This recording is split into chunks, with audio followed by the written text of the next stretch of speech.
I don't do impressions. I wish I could. She would enjoy it. I'm Franz Litz. I'm a program consultant with the Great Plains Institute, filling in for Patrice and moderating this great panel. And since I had nothing to do with it, I can say this is a really terrific panel. And I mean it. I'm an environmental attorney by training, and as Matt laid out this morning, we know that in order to sequester carbon, we need wells we need to be able to inject the carbon into wells for dedicated storage, which is Class 6. And people talk about Class 6 and primacy, but as an environmental lawyer, or lawyer as they say here, I know that most environmental laws are about federalism, right? They're always about what is the role of the federal government and what is the role of the state governments. And often, like under the Clean Water Act and the Clean Air Act, the federal government might be vested with authority to administer a program, and a state can apply to take over that program, essentially. Sometimes it's called delegation, sometimes it's accepting primacy.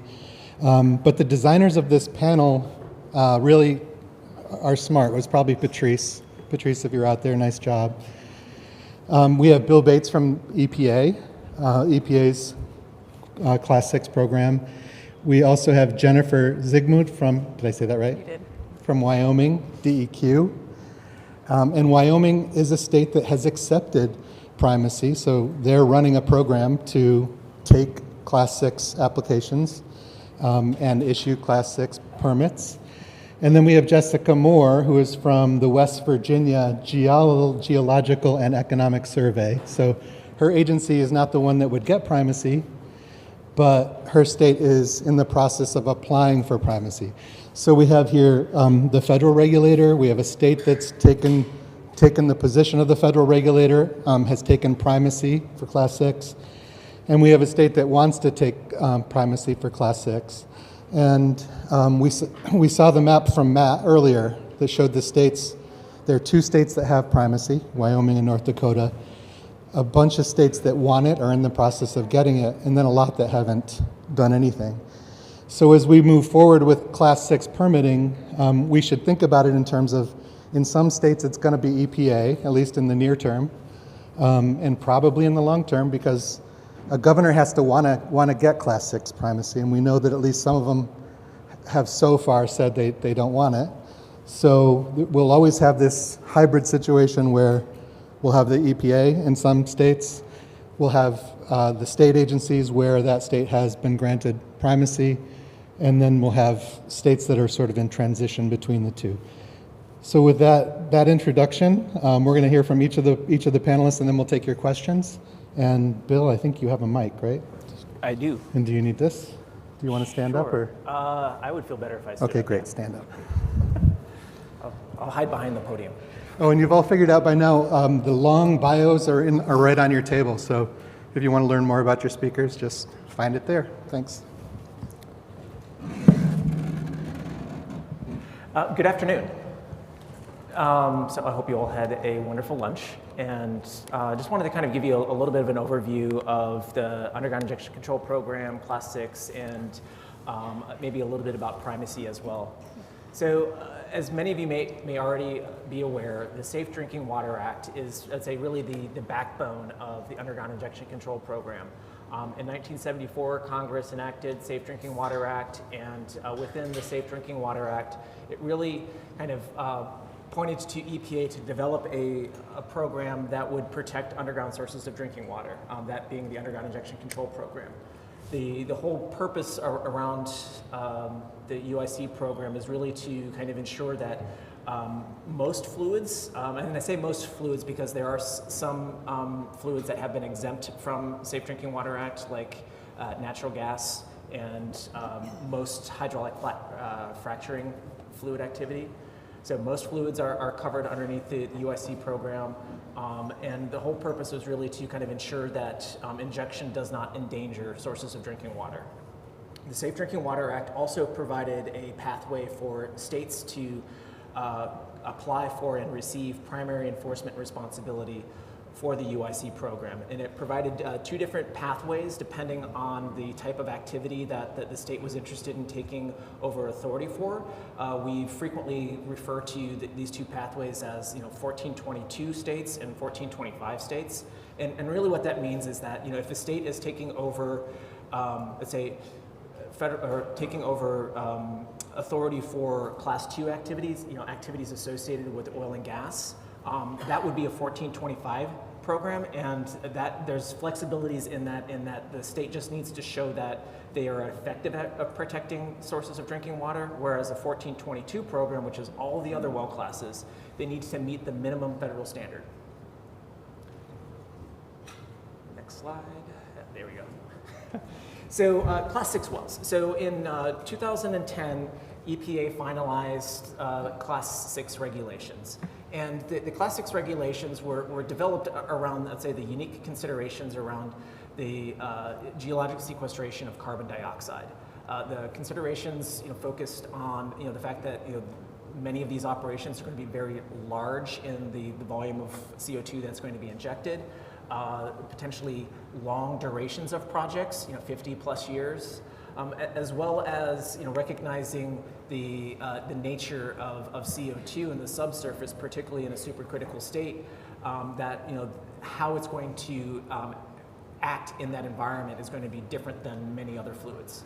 And so we developed tailored requirements specific to this sort of injection practice, really looking at multi-phase computational modeling, testing and monitoring throughout the whole life of the Class 6 project, and updating financial responsibility requirements, kind of recognizing that particularly when we're looking at, say, the area of review around a Class 6 activity, that area of review could be quite large, and there may be many artificial penetrations within that area of review, but the plume may not actually expand out quickly, so there could be a phased approach to addressing those artificial penetrations within that area of review.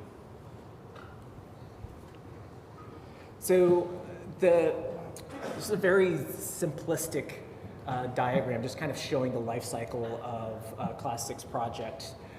Really kind of illustrating what we have is the 5 distinct phases, and then these sort of touch points throughout the process. And so in the pre-permitting component, we really want to foster folks to kind of come in and talk to EPA to understand what our expectations are, to hear what your project is, and seeing what questions you may have that we might be able to address upfront. There's also a bunch of material that we have that we want to make sure that you guys have access to. There's the receipt of the application, so that's when you're going to be using our electronic permitting tool to submit the application, and we would be working through that material to come to a draft decision on a permit that would go out for public notice. The final permit would typically be 30 to 45 days after the notice of the draft decision.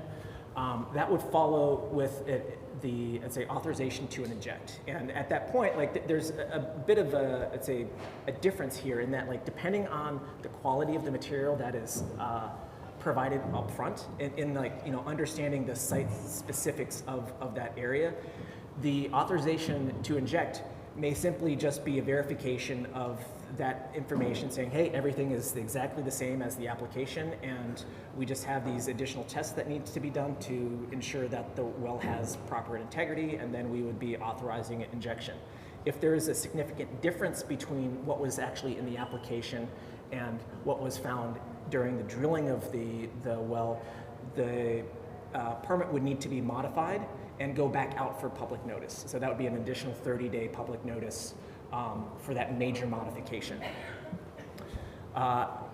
Through the lifetime of the operation, there's going to be reports that are required, and then at some point there's going to be that cessation of injection. And between cessation of injection and site closure authorization, there's really a process of kind of understanding whether or not, or how the pressures in the subsurface are decreasing, and we want to get to a point where the underground source of drinking water is no longer endangered of that increased pressure. And at that point, that's when we would, authorize site closure. Too many. So I wanted to kind of show this map here, and this is really just kind of giving an illustration of I'd say the number of engagements that EPA is having in regards to Class 6 activity. So this is not a representation of the number of permit applications that we've received yet. This is more of just the number of people that we've been talking to about their interest in Class 6 activity. And you can see how this has some really dark green spots indicating that there's a lot of interest in those states, and say this has significantly changed over the past 2 years, where 2 years ago we had very little I'd say activity on the engagement side with people wanting to kind of come in with Class 6. So to really kind of support people in the development of a Class 6 permit, we, over the course of, I want to say, 8 years, we developed about 11 different guidance documents. These guidance documents cover a variety of material related to the application, and then there's also guidance documents associated with states coming in for primacy, really wanting to kind of support both ends of that activity. So we also developed a electronic permitting tool to really kind of help facilitate the transmission of material to EPA on a Class 6 permit. And this is really trying to kind of, let's say, cover the life cycle of a Class 6 well. So from the actual application to having the final permit in the system, as well as providing a place for reports to be submitted to the agency.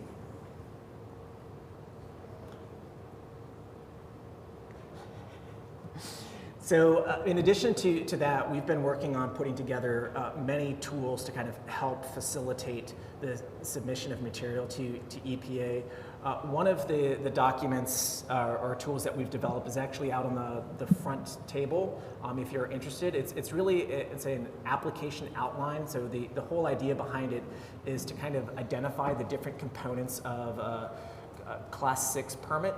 A little bit of a description, from the regulatory side of what's required underneath there, and then also a link, or I should say, how that connects to the guidance documents that we have. And so we try to identify the actual section within a specific guidance that would be relevant for that, recognizing that there's over 800 pages of guidance material, and that's a lot of material to get through.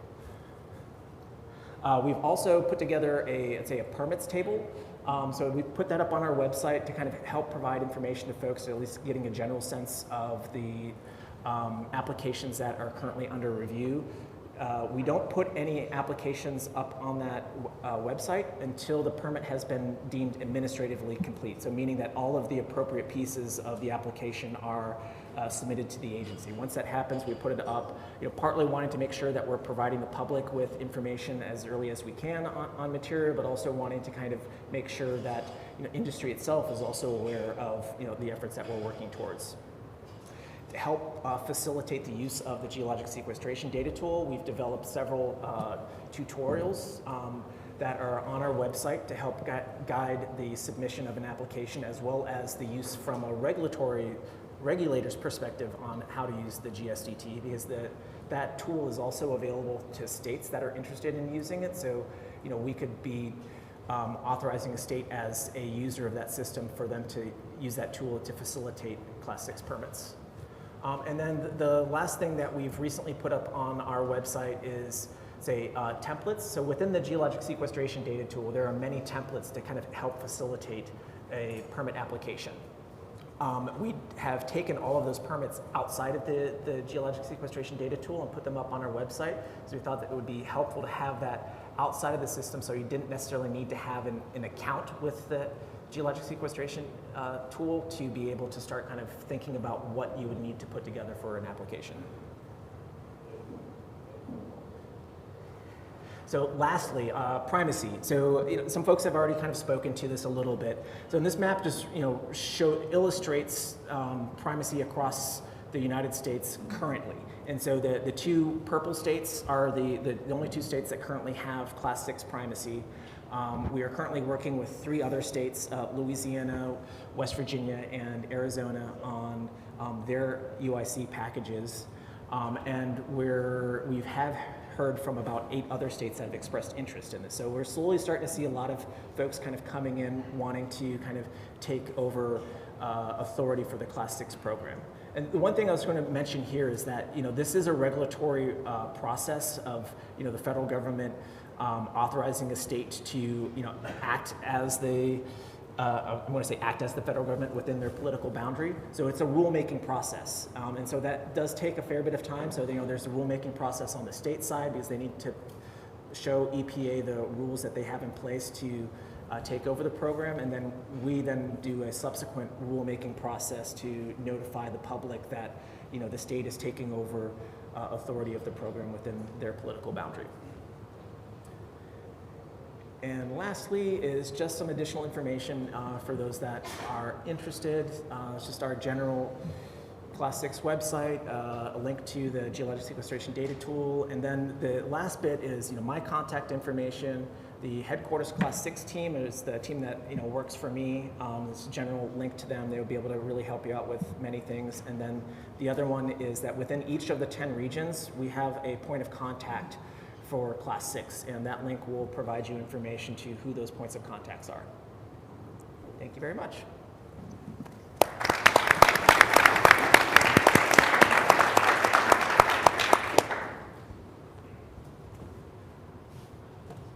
Thanks, Bill.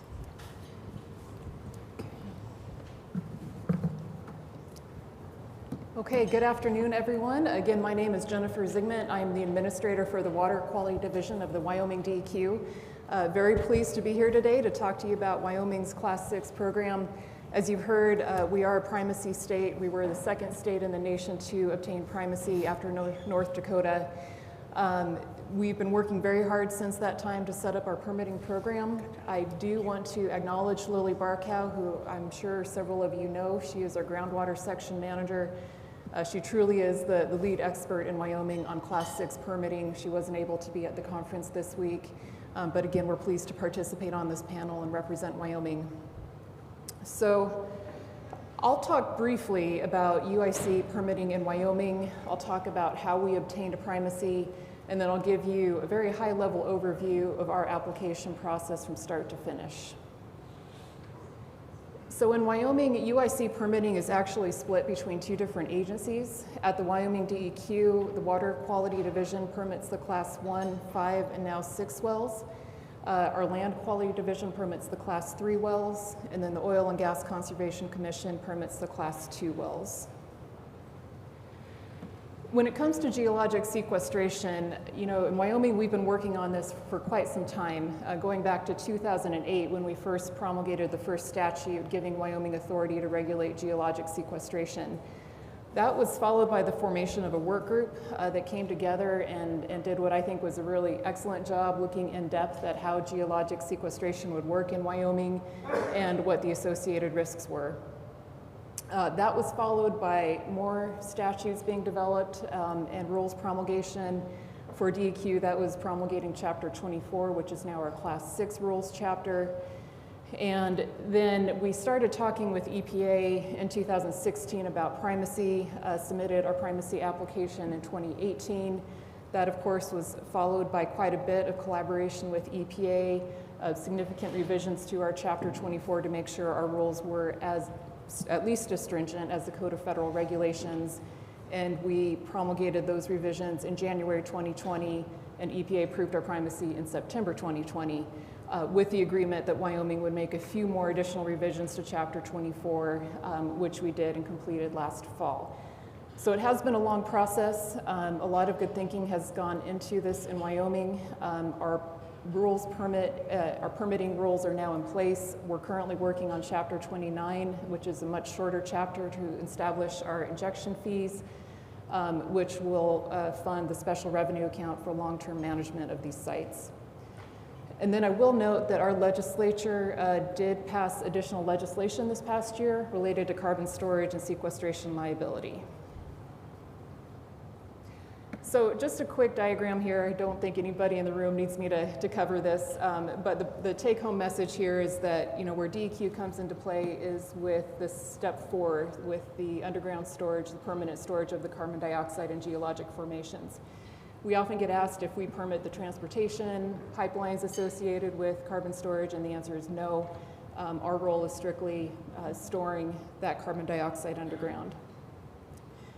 And when we do that, obviously our focus is on ensuring that we're protecting Wyoming's underground sources of drinking water, and we do that through establishing the requirements for all aspects of those Class 6 wells. Again, that information is contained in statutes or in our Chapter 24. So I know you won't be able to read this, but Lily has done a great job putting together a flow chart that outlines our permitting process from start to finish, from when somebody's even contemplating a carbon sequestration project to when the site is closed and we've moved into long-term stewardship. This is available on our website, so if you're interested, I encourage you to download it and take a look. But I would call your attention to the 4 areas that are circled in red there. First, because those are the steps where we're currently working. And when we talk about successful permitting and successful deployment, these are key areas where we really feel we can work with the applicants, our partner agencies, and the public to help make sure people understand requirements, streamline the permit process as much as we can, and really set people up for successful permitting. So I'll talk about some of those steps here in more detail. We do ask that people come in, if anyone who is thinking about a carbon sequestration project in Wyoming, to come in for an informational meeting with us to talk about the scope of the project, location, property ownership, mineral estates, the site characterization data obtained to date, and then when they think they might submit their Class 6 application. This obviously helps us plan, it helps us communicate requirements to the applicant, but then it also helps us connect the applicant with other regulatory entities who may also have permits required for this facility. And then we really want to start talking about the site characterization data early on. It may be that an applicant has enough legacy data that they can continue on with the application process, but if they don't, they will need to drill a stratigraphic well to get more data, and they would do that through the Oil and Gas Conservation Commission, but we would want to work closely with them to make sure that all of the appropriate data is obtained. The next step would be coming in for a pre-application meeting with us. We ask for this meeting at least 45 days in advance of the permit application being submitted. This just gives us some time to do some paperwork on our end, make sure that things are set up so that when we get the application, we can hit the ground running. It also allows us to connect the applicants with folks from other DEQ divisions to talk about air quality permits, stormwater permits, and other aspects that they'll need to coordinate with our agency on. And then during this meeting, we also talk with them about the permit application fee and what we've estimated it will take us to review, evaluate, process the permit, and hold a public notice and public hearings. If the carbon dioxide plume and pressure front will cross multiple pore space owners, a unitization order will likely be needed. Applicants will need to get this through the Oil and Gas Conservation Commission. We do recommend that people submit their Class 6 application first and then start formally working with oil and gas to get that unitization order. The order is only good for 1 year, so just time-wise, we want to start working on the Class 6 application to make sure that by the time we issue the permit, the order is still in effect. But we do have to have that order in place before we can issue our permit. Just an outline of what goes into the application. I won't go into a lot of detail. Lily has put together, again, some excellent templates that are available on our website and has really thought long and hard about how to help people put together a successful application. So it should be pretty streamlined when people get to this step and are ready to start writing their permit application. If an applicant needs an aerial expansion to an aquifer exemption that's been approved under a Class 2 well, or they need an injection depth waiver, we'll want to know about that pretty early on in the process. We have some forms for applicants to fill out as part of their application. Both of these do require EPA approval or concurrence. So again, it's important to start talking about these steps early on to streamline this process and make sure that we're communicating with EPA. When we do get a complete application, we have 60 days to review it. If we find deficiencies, we'll send comments back to the operator. They would respond with new information. It starts a 60-day review clock over. If we didn't hear from somebody after 180 days, we'd return the application. I don't think that's going to happen, but that is what we have in the process. Oh, I think I missed one. So then when we do have a complete application, we'll issue the permit. The permit will first authorize well construction. Prior to issuing that permit, we would hold a 60-day public comment notice period followed by a public hearing. And again, we'd want to make sure the unitization order is in place, financial assurance is in place, and liability insurance is in place. The operator could then go ahead and construct the Class 6 well and any associated monitoring wells. If that provided new information that would change the information and the plans associated with the permit, we might need to modify that permit and submit it back out to public notice if needed. And then once we have complete information to know that it's safe to inject, we would modify that permit to authorize the injection, again following a 60-day public comment period and ensuring that financial assurance and liability insurance are in place. From there we get into the injection period, during which we would collect the injection fees. We are contemplating a 7 cents per ton injection fee, which is what North Dakota is also doing. After the project is done, injections cease, we would get into the plugging and abandonment phase, closing the site, post-injection site care, and then finally long-term stewardship. So that was a very high-level overview of our process. I'll go ahead and stop there since I'm about at the end of my time. But please feel free to reach out to me or Lily with any questions. And again, refer to our website. We've got some great information posted there. And with that, I'd be happy to take any questions during the panel. Thank you.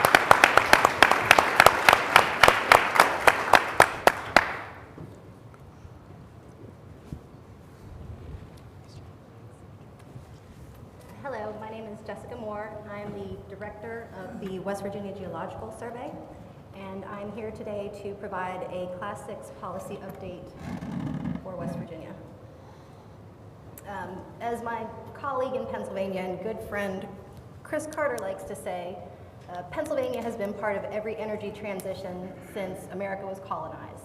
And I think the same can be said for West Virginia, with perhaps the exception of whale oil, but since that was before our breakup with Virginia, we'll count it. So, as Franz mentioned, the Geological Survey is non-regulatory. And so what I thought I would talk about is all the ways that our work may inform or impact decisions related to Class 6. So we are a non-regulatory agency housed in the Department of Commerce, and we are not affiliated with a university. So geological surveys are different. Some are affiliated with the university, some are within a Department of Natural Resource or some environmental group. We are within the Department of Commerce. So most of our work is related to advising the executive branch. We touch Class 6 on a few different ways. One is at a very high level in participation in these multi-state regional partnerships. And Rodney touched on this when he talked about the Midwest Regional Carbon Initiative that we participate in with several other states. And for this, we develop very high-level information, regional cross-sections, maps, reports to inform in general the different characterization of the geology throughout the region. Then on the state level, we maintain several different databases that applicants can use to qualify all the different geologic requirements that are in like the information that Bill gave out. So we have information on current drilling, so for like the Marcellus and Utica shale plays, and also orphaned and abandoned wells. So we maintain a database of those well spots that can be used to identify risks as you move into a project area. We have extensive data sets about different subsurface properties, rock mechanics, porosity, permeability, and the availability and completeness of this varies, but we have several significant data gaps that we are trying to fill with our different research projects. We have some data on earthquakes and seismicity. We have a seismic station on site. And so for this information, someone can come to the state and we can provide at no cost some of the data that they will need to complete their application. We also talk a lot to companies as they come in, being in commerce. There may be a company that has interest in the basin but is not familiar with Appalachia. So we can just give them a very high-level overview of a roadmap. You know, if you're looking in this area, here are your options, and help guide them through the process. And then we also provide guidance to commerce or economic development for, you know, problems that could be encountered. And then we have an official memorandum of agreement with our DEP to provide commentary on Class 2 UIC wells. So these are enhanced recovery or wastewater injection wells. West Virginia has primacy in that program.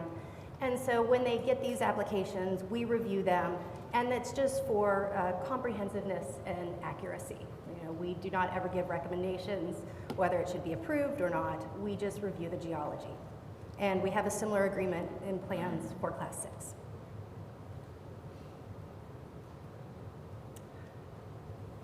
Oh, too fast. Oh, back to Jennifer's. There we go. Okay, so in our work with these regional partnerships, we have learned a tremendous amount and watched these other projects, you know, come to fruition, these injection tests. And this includes a project in West Virginia, the AEP Mountaineer site, and this was permitted as a Class 5 well. And so not only did we glean an incredible amount of geologic information from this test, and they injected into the deep Cambrian section about 1.5 miles deep. But the state also got very useful context for how we would run a Class 6 program through this Class 5 application process. And they intend to use this as a model for Class 6. So here's just a brief timeline, and our participation in this, you know, carbon management for the state, the Geological Survey, has gone on for nearly 20 years. And as our work in the most recent regional initiative got kicked off, I had a barnstorming plan. I was going to go to every hearing, talk to every legislator who would listen to me, and we were going to get this done. It ended up not being necessary because we had a trifecta of support. We had industry support from the oil and gas producers. We had buy-in from one of the largest gas storage companies, TC Energy. And we also had buy-in from the West Virginia Farm Bureau. And they represent some of the largest landowners in the state. And that comes to be important when you start to talk about pore space ownership. So, as Bill mentioned, this process came in conjunction with a full revision of our UIC rules. So this includes Class 6, but also updates the information on the other classes. The last major update here was in the 80s. So it was very useful for us to have that assistance from EPA to draft these new rules. So the draft rule was filed last summer, 30-day comment period, and then there was a public hearing in July. The comments were, we had one major operator in the basin who was doing water floods, and they kind of gave some technical input. You know, this is what they'd suggest. We had the major industry trade group from the oil and gas side who cautioned against, you know, onerous regulation. And then we had extensive comments submitted by the Sierra Club and the West Virginia Rivers Coalition.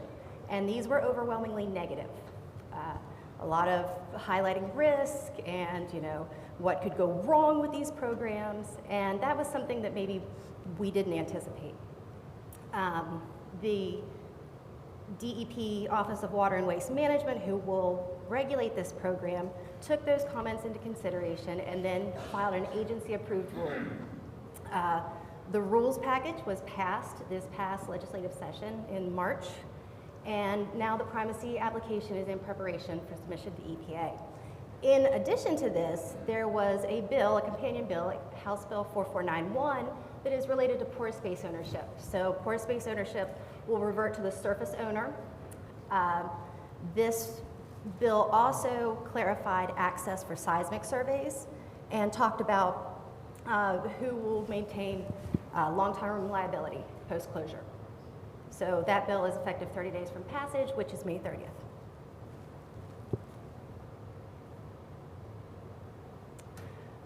Just two parts of this rule detail, the whole rule detail that I'll touch on, because they do have to deal with the geology.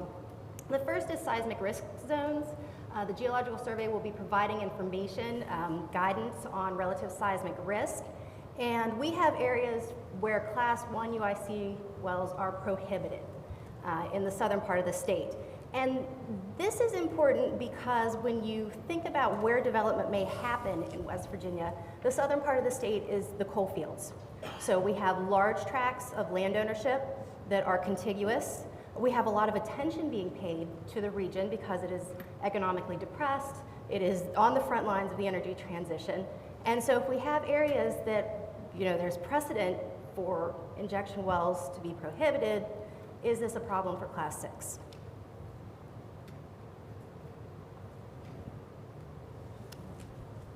And then the second item, and the last one I'll touch on, is the Class 2 to Class 6 transition.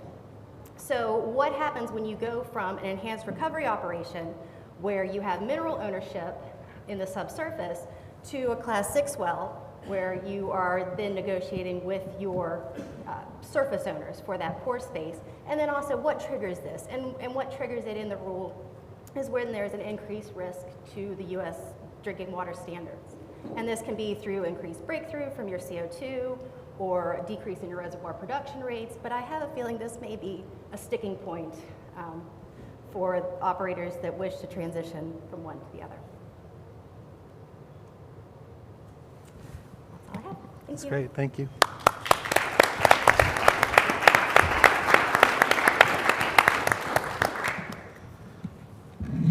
All right, any questions out there? You can put your hands up and there's one down in the center here. And while the mic is coming, Jennifer, what is it like? Have you seen a lot of interest for Class 6? Can you give us a sense of what you're seeing? Yeah, we are seeing a pretty high level of interest. We have one application that we have received to date. We have had 6 informational meetings. I would say we're having, on average, 1 informational meeting per month.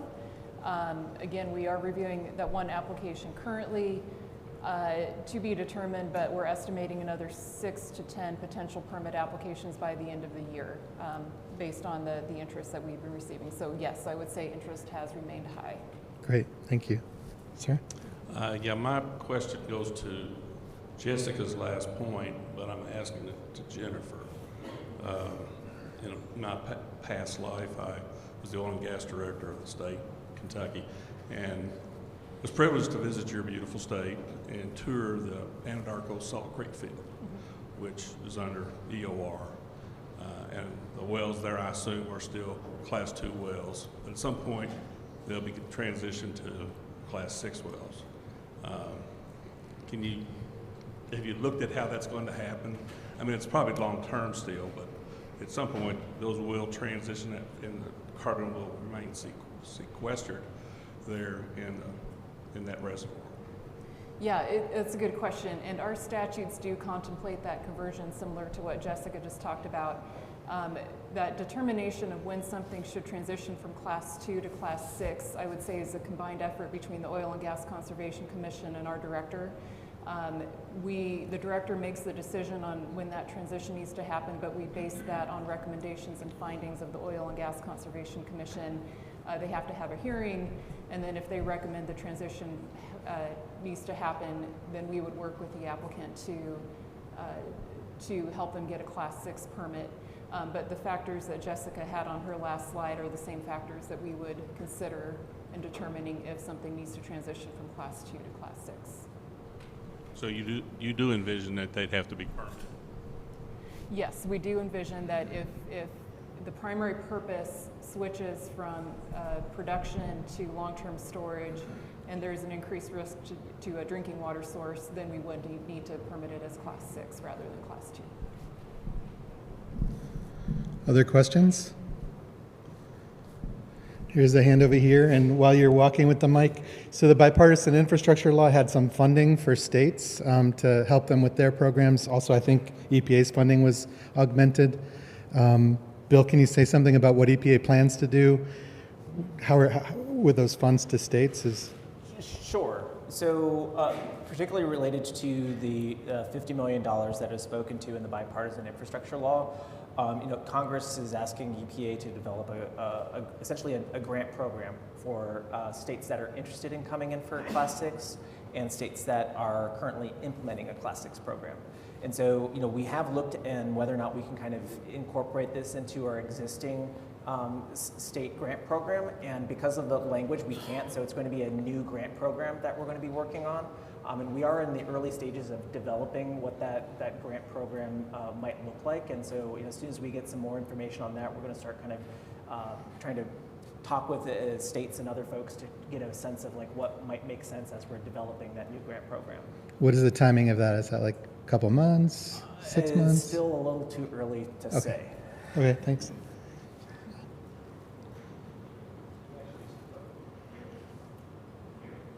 Just keep talking. I think it'll come on.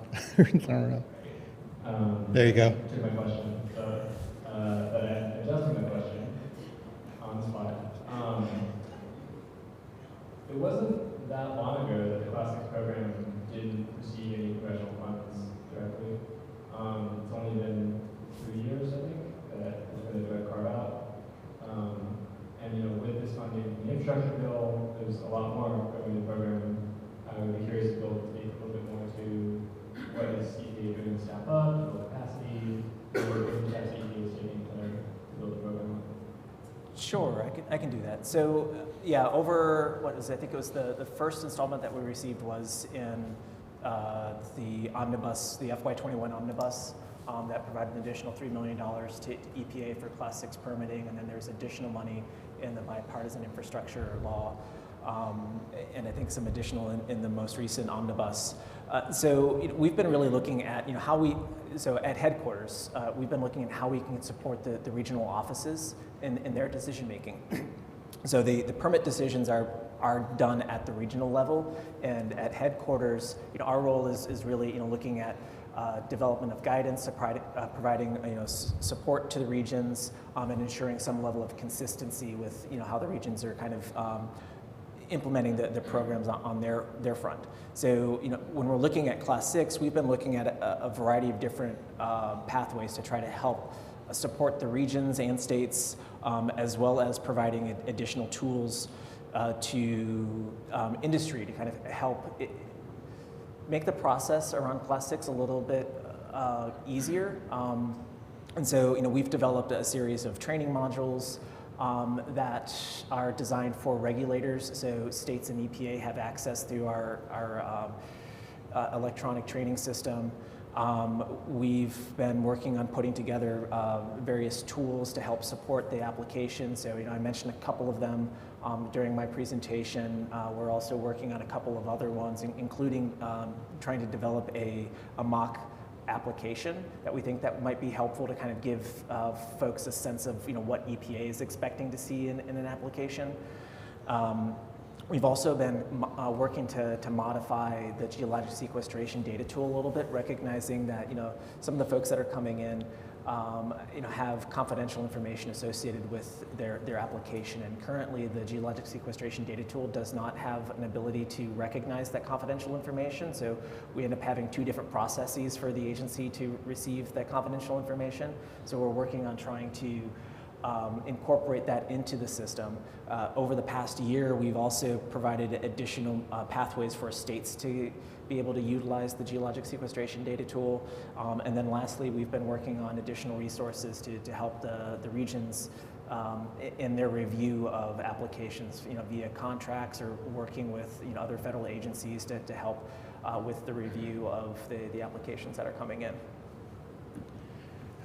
Okay, great. Sir? Yes. I'm microphone real-time management. I live in farming in the Mexico area. Is that novel information that is dependency? Yes, so there are two tribes that have primacy specifically for Class 2. So they don't have primacy for the whole UIC program. It's only specific to Class 2. And so Navajo Nation and Fort Peck both have primacy for the Class 2 program. When Wyoming did evaluations, injection rate going off the current photos, do you have evaluation appraisal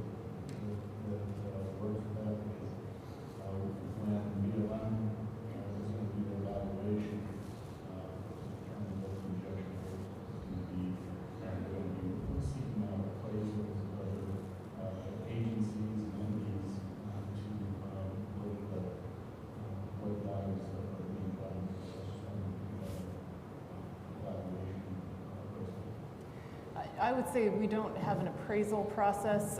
We did base our 7 cents per ton off probably the same research that North Dakota did. I will say that our rules contemplate that injection fee during the injection period, but when somebody applies to close the site, then we also have the ability to look at project-specific factors, what resources we need for long-term monitoring, management, verification of those sites, and if we feel that we need to collect additional fees at that time to make sure the state has the resources it needs for that long-term care period, we'll be able to assess some additional fees during the site closure period. So I don't know if that fully answers your question. If not, I might need to get back to you offline and get some more information for you. Thank you, Jennifer. Sir, you'll have the last word. You'll have the last question. The big elephant in the room is pore space ownership. In Wyoming, there was a statute passed a number of years ago determining ownership. Has that been judicially challenged? To my knowledge, no. In West Virginia, has pore space ownership been determined Yes, by judicial ruling or legislation? just legislation. Thank you. Great. All right, let's give our panel a, wait, you have a short one? Yeah. All right, let's give the guy in the back a chance. Sorry. Yeah, real quick. I think most of us would agree that state agencies, state regulatory groups operate under limited budgets, short staff, that sort of thing. I'd be interested in hearing from Jessica and Jennifer what the main driver was that convinced your regulators to undertake the burden of Class 6 primacy in your states. Was it merely supporting the coal industry? I know it's a big deal in both Wyoming and West Virginia, but were there other factors that convinced them that this was a good thing to do? So for Wyoming, I apologize, this was before my time working with geologic sequestration in Wyoming, but I think obviously Wyoming is a very energy dependent state. We're very interested in all tools in the toolbox approach to energy development. So I think it probably went hand in hand with using all of our energy sources and looking for long-term solutions for the environment. So I might have to get more information for you on the folks that were involved in that original work group. But I think it's a good fit for Wyoming based on our energy economy and what we can do for environmental protection. Jessica, you want to do that? Yeah, and for West Virginia's part, I think industry had to buy in first, and the regulatory agency very much was prompted by this interest and kind of development that is coming down the pike to take on the responsibility. That's great. That was a great question. I'm glad we took the time for that. A round of applause for our panelists, please, and the next panel.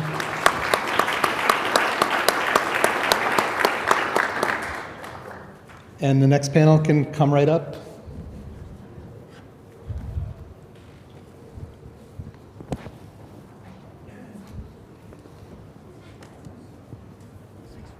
You bet.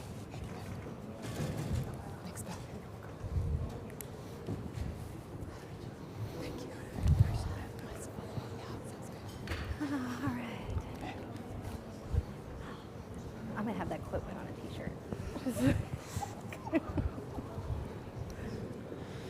So our next panel is a panel one and comes to us as kind of an aha moment in Wyoming. So I live and work in Wyoming. You may not tell from the accent, but I've been there about 20 years and have worked on these issues for quite a while. And I still participate in discussions amongst Wyoming folks on CCS, CCUS, carbon management in general on a regular basis. So one day we were having a conversation, and I can't remember if it was Jennifer or Lily. He says, what happens if the plume goes across state lines? And everybody just got silent and looked at each other. It was one of those literal aha moments. So in Wyoming, when you have a question like that, you do one of two things. You call Tara Rigetti or you call Kris Koski. So we're lucky to have Kris Koski with us today to talk about that. He promises he doesn't have the final answer, but he's got some thoughts. So please welcome Kris.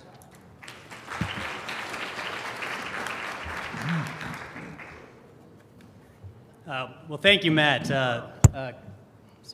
Kris Koski. I'm with the University of Wyoming School of Energy Resources. I teach what's called the Professional Land Management Program. Some folks in the oil and gas industry might refer to that as the Landman Program. But really, we prepare students to go out and negotiate draft energy agreements. And so that's kind of what we do in our program. We're based out of the School of Energy Resources, who has worked hand in hand with the state of Wyoming, DEQ, and Oil and Gas Commission over the last several years in really promoting carbon capture and underground storage in the state of Wyoming. So in addition to my director role of the Professional Land Management Program, I'm also a practicing attorney with a law firm, Longheimer Weiniger out of Cheyenne, Wyoming. So during the summer months when I'm not teaching, I have the opportunity to actually make money. So I had a client, and as Matt says, so Professor Righetti, and by the way, I only got into this this particular space because Tara Righetti years ago says, "Hey, Kris, let's research pore space issues," and I basically said, "Well, why?" I mean, it just didn't seem economically feasible at the time. Lo and behold, she was much smarter than me, and was exactly right. But how I guess I got picked to talk today about managing CO2 storage regulation across state boundaries. Well, so I had a client that came to us and said, "Hey, I'd like to retain you, Kris. We've got grand ideas here in the state of Wyoming. We think that our infrastructure might facilitate development. We like your regulatory system." So I said, "Sure, that sounds great. We'll work together." Well, several months later, they said, "Actually, we've decided that our project makes sense if it kind of encompasses maybe parts of 3 states." And so, as Matt says, for me, that was definitely an aha moment, because up to that point, I had only thought linearly about these projects, saying, well, if I permit a project in the state of Wyoming, what does that look like? If I permit a project in the state of Utah or the state of West Virginia or whatever state I'm in, the thought was very linear. So when the client threw out this question, is like, it's coming from the engineering team, and we're the legal team trying to advise them on the land and regulatory issues. There was no literature out there on it, so we basically tried to kind of figure out how to make this work. And so my next slide is going to really get into why this matters. Why does it matter? Why do we care about the plume size? And it really comes down to the ability to permit under our current EPA or state regulatory systems. Whoop. Oh.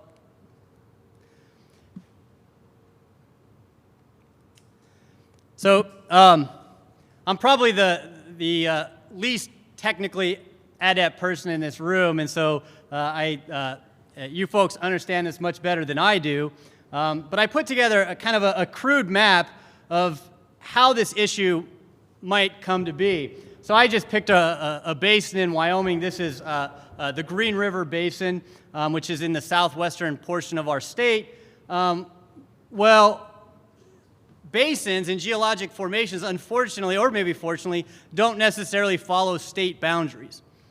And so if you're looking to inject, I just picked this random area kind of in the Washakie Basin of the Green River Basin, and you're looking to inject CO2 there. Maybe you think it's got really good rock. It's next to your pipeline facility. Maybe it makes a lot of sense. Well, you're going to look to maximize the use. And we use this word plume, but I think it's important to keep in mind that there's and this is more from the technical side, there's 2 types of plumes we're talking about. One, in my little yellow circle, and by the way, this is not to scale whatsoever, this is my very, very crude drawing. But one, we have the carbon plume, and that's the area that the carbon's going to be injected into, and ultimately, as the project develops, that it's going to encompass. But 2, and probably equally as important from a regulatory standpoint, is not just where the carbon goes, but 2, that outer green circle, and it actually might be bigger in real life, I didn't necessarily draw this to any scale, is what we call the pressure plume. So you inject the carbon, the result is you're going to have other fluids that are pushed out, and that is going to be an area that may not be encompassed by the carbon, but that extra area is what we call the pressure plume. And what happens in that pressure plume can certainly impact the migration of fluids within the carbon plume. Now, don't ask me how, because I am not the technical guy, but this comes to be a really important question. And so what we've heard from every speaker today is we have two states with primacy currently, the state of Wyoming and the state of North Dakota. I'm licensed to practice laws in the state of Wyoming and Colorado. Not necessarily very knowledgeable about other states as much, but outside of those states currently, EPA has jurisdiction to issue what we call the Class 6 well, Class 6 permit. That means if I go to Wyoming and I want to get a permit for a Class 6 well, I'm going to go to Wyoming DEQ. I'm going to go talk to Jennifer. Outside of those states, outside of North Dakota, outside of Wyoming, outside of North Dakota, I'm going to go to EPA to get that Class 6 approval. So, whoops. So as I indicate, I go in Wyoming, and where I'm very familiar with the laws, much more so than the state of Kentucky. I'm going to go to DEQ to get my Class 6 well. Well, what's important at both the application and the operation stage is this idea of what is this area of review? And when we think about the area of review, it's basically this large area that you're going to have as an operator, you're going to have control over, because you're going to have to ensure that fluids are not going to migrate in that area of review outside of how you might want those to migrate. You got to show long-term storage capability. And so under Wyoming DEQ regulations, it spells out what is the area of review. Well, it's the extent of not just the carbon dioxide plume, but the associated pressure front. So we're talking a larger area. And so you have to be able to control those displaced fluids. And as part of the application process, under Wyoming DEQ regulation, operators got to demonstrate that it has effective control over the area of review such that it will be able to monitor, control, and take corrective action to prevent the movement of fluid. Well, that sounds all easy, but if you have a large area, it's very likely you're going to have multiple pore space owners and perhaps multiple parties that want to inject and take advantage of that pore space.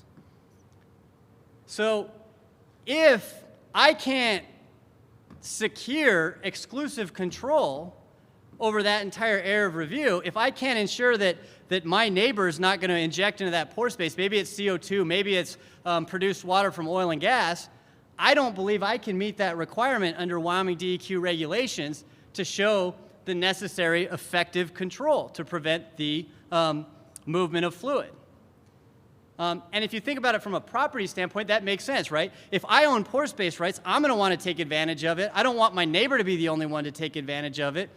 And a lot of our property law, if you think about it, going back to oil and gas, well, if I had two neighbors that owned oil and gas under their tracts of land, what would both neighbors do? They would both drill a well because they want to produce the oil and gas under their land. They don't want the neighbor to drill a well to produce the oil and gas and have the oil and gas migrate just to their well, because then they lost out on the opportunity to produce the oil and gas. In the pore space concept, I believe it's the same.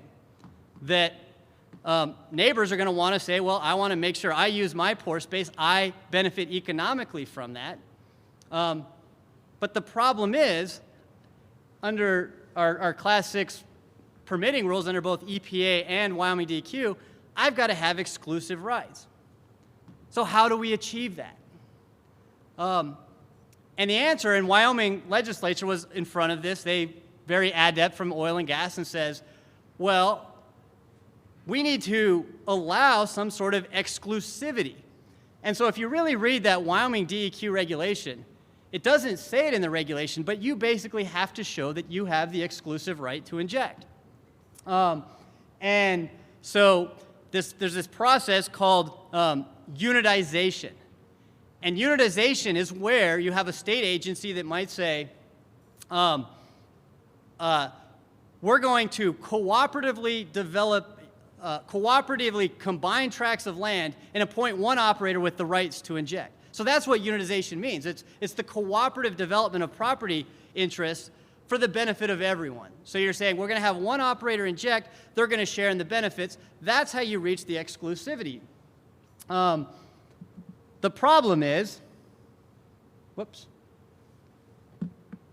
the problem is that so in Wyoming, as Jennifer told us, it's DEQ that has Class 6 permitting approval, but it's the Wyoming Oil and Gas Conservation Commission that issues what we call a unitization order to provide the necessary exclusivity for the injector. Well, obviously, the problem from a Wyoming standpoint is Wyoming Oil and Gas Conservation Commission does not have jurisdiction in Colorado or jurisdiction in Utah. So how are we going to achieve this basically necessary exclusivity requirement so I can go to Wyoming DEQ and say, hey, I have a Class 6 permit, I show effective control over the area of review? Well, without a unitization order that crosses state boundaries, that's going to be difficult. One option is to get agreements from every owner in the neighboring state, and hopefully you do, but in the land game, I will tell you, you would love everyone to agree, but you'll meet some surface owner and say, under no circumstances am I leasing to you, and that's the reality. So that's why we need unitization, is to allow these projects to go forward. I just want to point out, I'm a teacher, so I always talk, and I'm like, oh, I ran out of time. Here, I'm limited to time, so I'm going to go pretty quick. But when I talked about this area review, I talked about the Wyoming example. If you look at the EPA regulations, they're going to require that same showing of exclusivity. It doesn't say it in the regulation, but the only way you're going to make the proper showings to get your Class 6 permit is if you do have that exclusivity. Now, EPA does not have jurisdiction, or under current EPA rules, to my knowledge, there's no unitization ability, so that has to occur at a state level. And so those in states that don't have pore space unitization statutes, I would say encourage your legislature to look into that, because it really makes development difficult without these types of cooperative development statutes. As I said, so you could say, well, if you have these cross-state boundaries, well, why can't EPA just get involved and take over the whole project? Well, I think it comes from the regulation. If I look at 40 CFR 145E1, it says, upon approval of a state program, the administrator shall, so that means they must do it, shall suspend the issuance of federal permits for those activities subject to the state-approved program. So what that means is EPA cannot regulate Class 6 wells in the state of Wyoming. As much as we would like to for an interstate project, I just don't believe the current authority exists under current regulations. Now, if you do have EPA versus EPA state, I think there's more flexibility here, because while EPA can't necessarily unitize pore space, EPA can say, well, we're going to allow this Class 6 permit to go forward, but not this one, and maybe you have some sort of effective unitization across state boundaries. But to my knowledge, and I'd have to ask Bill to confirm, but to my knowledge, EPA doesn't necessarily have any unitization authority. So the real question is, well, Kris, you gave us the problem, tell us the answer. And so my client says that, well, what's the answer, Kris? And you'd always love, as an attorney, to say, well, client, this is all you do, we're done. But unfortunately, it's very gray. So, my recommendation to the client was, well, go to the neighboring state, get all the rights you can. Maybe we can lock up exclusivity by private agreement. I'm a little skeptical whether we'll achieve that. Can you address it through state statute regulation? I think to an extent. I think that state statute and regulation should envision the possibility of these projects being large and going across state boundaries, and if it does, how that's going to work. I haven't necessarily seen any statutes or regulations that envision that, but I do think as part of the legislative and regulatory processes, that should be envisioned. contemplate transboundary projects. Now, a great solution is this idea of state compacts. Well, what is a state compact?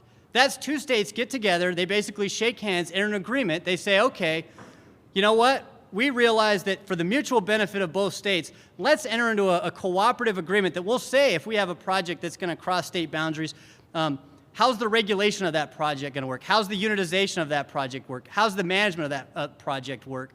And basically lay out how we're going to maximize this shared resource. Well, what's the shared resource? It's the pore space. And there's a lot of, this isn't some new concept. What other shared resource are we all aware of in state compacts? Well, state water law compacts. In the West, we don't have a ton of water, and states 100 years ago entered an agreement and said, okay, this is how we're going to divide up the water, this is how we're going to manage it. So that is states really ought to look at this idea of state compacts. And then you say, well, can we accomplish it at the federal level? And I think the answer is yes. And I'm happy to say that I think they're actually considering this in the Senate Energy and Environmental Natural Resources Committee. Currently, I do believe Senators Hickenlooper and Barrasso and their staffs are looking at these issues. I know that there's been a draft of the Simplifying Pore Access for Carbon Emissions Sequestration Act of 2022 called the Spaces Act.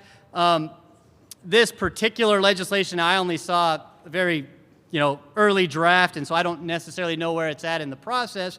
But I think it would have a lot of good things. One, that the BLM folks are going to tell us later, there isn't currently a statutory or regulatory system in place for a pore space lease on federal land. So one, hopefully this act would provide a little bit more clarity there. I think that's what it's going to do. Have a central managing federal agency. I do believe that they're contemplating perhaps Bureau of Land Management being the central agency. But most importantly, for my discussion today is I do think that act is going to direct the Secretary of perhaps the Interior to draft regulations of how do you unitize federal pore space, because I need to ensure the exclusivity so I can get my Class 6 permit at EPA or the state office. It is a bit ambiguous if those statutes could apply to units that don't include any federal lands. The draft I saw was silent on that, and maybe it was silent on purpose. I don't know. But I do think I'm running very low on time. So what I can say here is the issue is out there. I don't think the regulation and law has caught up with the issue. I think it's an issue a lot of you are going to face. But for the states that haven't really, put together the effort that the state of Wyoming has currently in its statutory and regulatory systems, do consider this issue. How are we going to facilitate this issue? I believe legislation would be very impactful and helpful. I'm happy to say that this act is a bipartisan effort. So it's great when both parties can come together and get good law that helps us develop this industry. And as I said, neighboring states can certainly have that discussion. The last thing I'll say is thank you to the Great Plains Institute for inviting me. Thank you for Louisville and the state of Kentucky for hosting me. I was lucky enough to come a few days early with some friends that had already planned a trip to Louisville and did a bourbon tour. And as Kenya says, that is well worth the time. And I learned so much about bourbon and the importance of it to the Kentucky economy. So I have to say that I am really impressed with the state of Kentucky. I don't know if I have any time for questions. Oh, Emma says I do. So I do have time for questions, I guess. My last slide, does have some publications out there.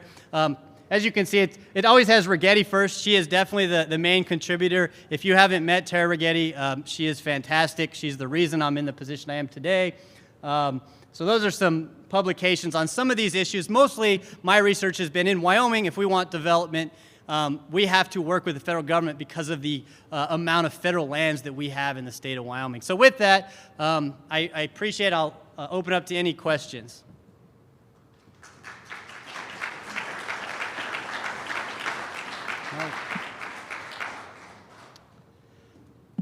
Well, thank you. There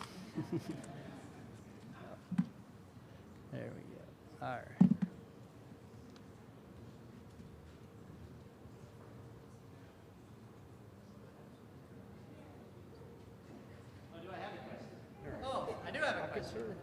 I couldn't see that light. It's blinding.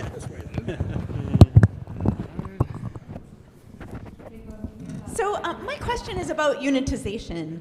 Yeah. So, it's something that comes from the oil and gas world, but not all states have unitization for oil and gas. And so I guess I'm curious as to whether and why for carbon storage, do all states need it, or is it only something that's going to be important in places like Wyoming, and what does the absence of it do for a nationwide build out? Yeah, that's a great question. My belief is, if we stick with the current EPA rules that are requiring basically effective control over the entire area of review, you're going to have multiple owners in that area of review. If you can't ensure that they're not just injecting CO2, but maybe they want to inject wastewater from an oil and gas operation. If you can't ensure that they're not going to do that, you can't show that you've proven that the fluids aren't going to migrate because you haven't locked up the property rights to make that assurance.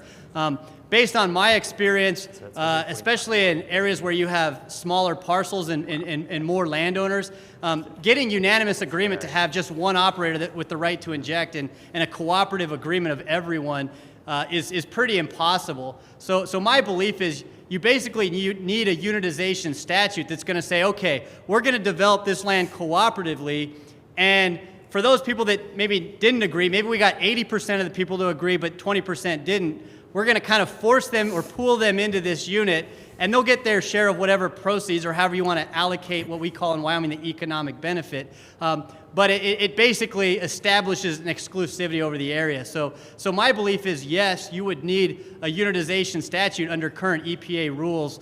I just don't see how you can make the correct showing if you haven't locked up the property right to show that the neighbor's not going to disturb that formation.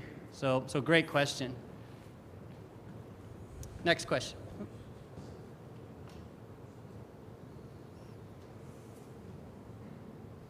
Thank you for that presentation. It was really enlightening. And I'm going to assume I understand some of it and ask my question. So just bear that in mind. But I was curious when you talk about sort of getting different owners together and trying to have this kind of ownership, what is also to prevent do you have the microphone on already? Sort of like potential forest uses and sort of dominating economic benefits. Is there a way to kind of balance that benefits do come to owners in a distributed manner? Yeah, this is a great question. And I actually, in my practice, I represent companies, but I also represent lots of landowners. I'm a Wyoming native, and so I really care about our ranchers that have been around for a long time. And the question was, well, if you can just be the first operator to file unitization and lock it all up, and you get all the benefits and get to set the rates and everything, how could that impact the smaller landowner who's kind of maybe who might be prone to being trampled on? I think a good unitization statute's got to set forward some kind of percentage of area that you have under control or agreement. So in Wyoming, to get a unitization approval, you need basically 80% of the pore space owners to have agreed with you to have you develop. And you can lower it to 75. I think the 80% threshold might be a little high. I don't think it should be lower than 60%, but I do think there has to be a threshold where we can't just have someone come in and get a few agreements and then lock up the whole area and then basically monopolize the shared resource. So really great question. And thinking about the smaller landowner, how can they make sure that their rights are being equally considered?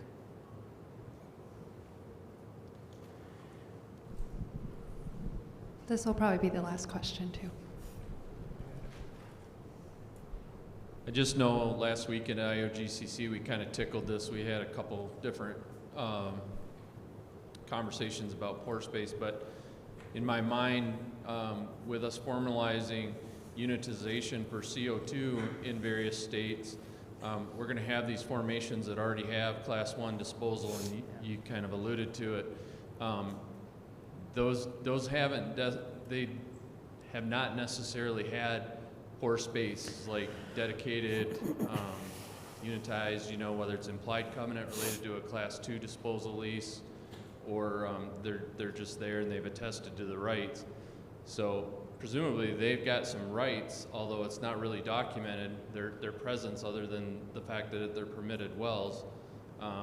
Here we're coming in with a new CO2 sequestration project where it is documented. Has there been conversation or thoughts about that? Yeah, so I have lots of conversation and thoughts with my clients about this issue, and it stems from, and I think you're referencing it. Under property law, we say the mineral estate is dominant over the surface estate, that you can use basically so much as the surface as is reasonably necessary to produce the mineral. So in most states, we've come to this paradigm that says the right to produce the mineral supersedes the right to use the surface to the extent there's a conflict. Well, the question is, if there's existing mineral development, such as a Class 2 wastewater injection well into a formation, how do you then come into the formation and say, well, I want to use it for pore space injection, unitize the area? There's people that already have established property rights. And the short answer, and the answer I give to my clients is realistically, if that's the case, you should, at least in the state of Wyoming, I'm not as familiar as other states, but you should probably be looking to other, perhaps deeper formations. So part of your look into formations for pore space development has to consider the mineral estate, has to consider the other owners. Is there potential for mineral development? Is there current rights to inject into that pore space? And by the way, my recommendation, the Oil and Gas Commission in Wyoming, they've asked for clarification on some of their rules, is I think that they have to kind of establish a first in time, first in right, that if you have a formation in a given area that hasn't had either a Class 2 oil and gas injection well or a Class 6 well, in my belief, it should be, well, whoever first begins injection operations should be given the rights. I mean, because you just can't have, for our regulatory system, both a Class 2 and a Class 6 well in the same formation. You won't get the Class 6 approval. So I do think those issues need to be sorted out, the various states, the various regulatory agencies. But my personal opinion is if you have a formation that hasn't been developed, first in time, first in right seems to make a lot of sense. So thank you.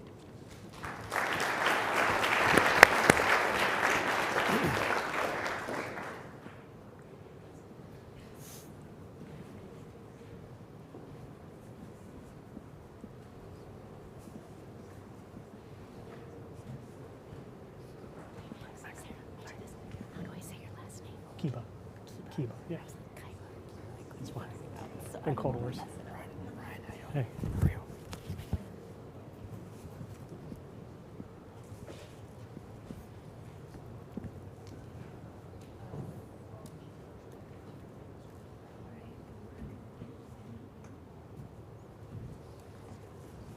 So, you know, Franz, for his panel, had interpretive dancing. I think earlier there was a comedy routine. We don't have any of that. We have CO2 pipelines. But when we think about CCS projects, either individual projects or we think about a future where CCS is a part of our country's climate mitigation, moving the carbon dioxide from the point of capture to where it is stored or used is a necessary component of the project. And we have a small but mighty panel.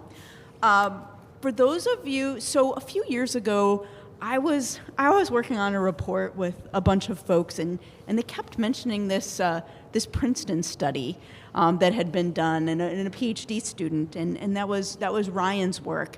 He's also then a little while later, I heard the same name working in the Senate, and today Ryan Edwards is the manager of climate policy at Oxy Low Carbon Ventures, and was really some of the most recent thinking that I've seen on what a pipeline build-out would look like in the United States, and looking forward to hearing his remarks. We can't, of course, transport the CO2 without thinking about safety. And from a federal perspective, our pipeline safety is managed by I always just say PHMSA, but that's the Pipeline and Hazardous Materials Safety Division.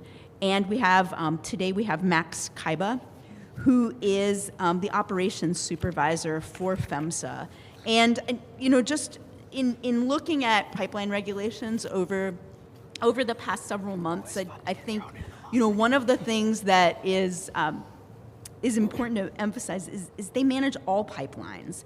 And so that includes not just carbon dioxide pipelines, which is our focus today, but also, natural gas, hazardous liquid pipelines. And I don't know if we'll get into it in detail, but there are two different parts of the Code of Federal Regulations that relate to carbon dioxide pipelines, and Max has oversight over both of those. With that, I will turn it over to Max, and then Ryan, and then we'll go to questions.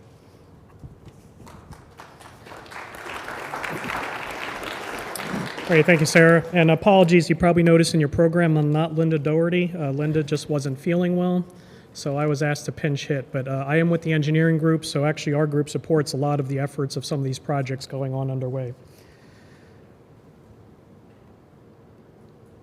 A little bit about PHMSA if you don't know who we are. We're one of the modes under Department of Transportation. We like to say often we have a really small agency but a huge mission. I'm personally with the Office of Pipeline Safety, so sometimes it's just easier to say Federal Office of Pipeline Safety. We also have the Office of Hazardous Materials Safety, which does vessels, lithium batteries, things like that. You probably go on planes. Other modes handle that. But our mission is to protect people and the environment by advancing the safe transportation of energy and other hazardous materials that are essential. So like Sarah said, very safety focused, probably, at least on the Office of Pipeline Safety, we probably cover, well, at least 2.8 million miles. I think it's going to go up to 3 million pretty soon because we recently took over a little bit more gathering.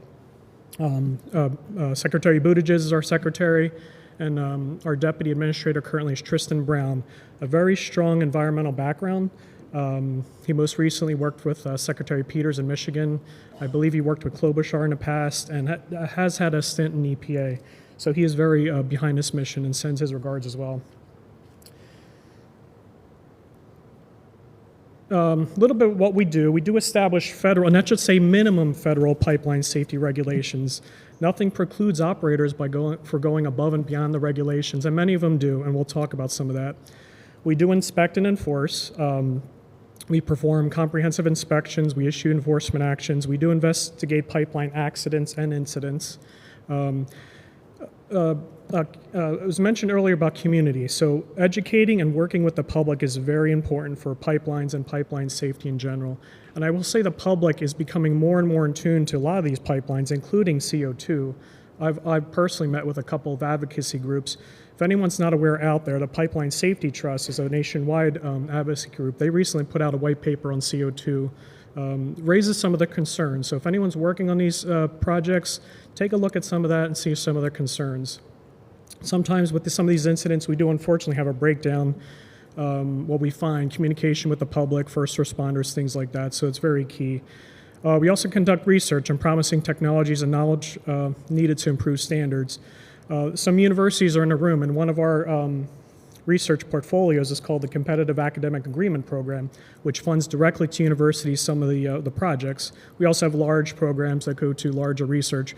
One of the actual projects or solicitations we have going on now, or reviewing proposals, is actually looking at the potential impact radius of CO2, because it can react slightly differently when it goes through different phase changes. And then we provide grants to states and support their pipeline safety programs. So we don't do it all alone. Typically, we handle anything that crosses state boundaries, roughly. Then we give certification to states. A lot of states have certification for the gas side, so if you have gas going to your homes, things like that, typically it's the state agency that'll handle it.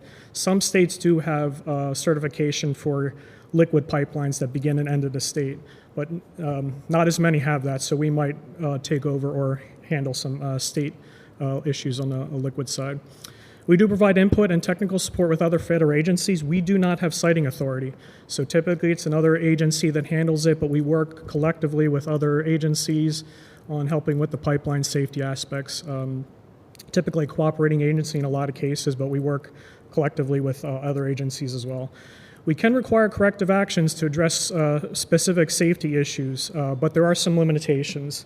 We do have imminent hazard threshold, but it's very high, so something has to be really bad for us to be able to come in and say, you know what, you got to stop things. But we do have that authority, so we're not afraid to use it if something needs to happen.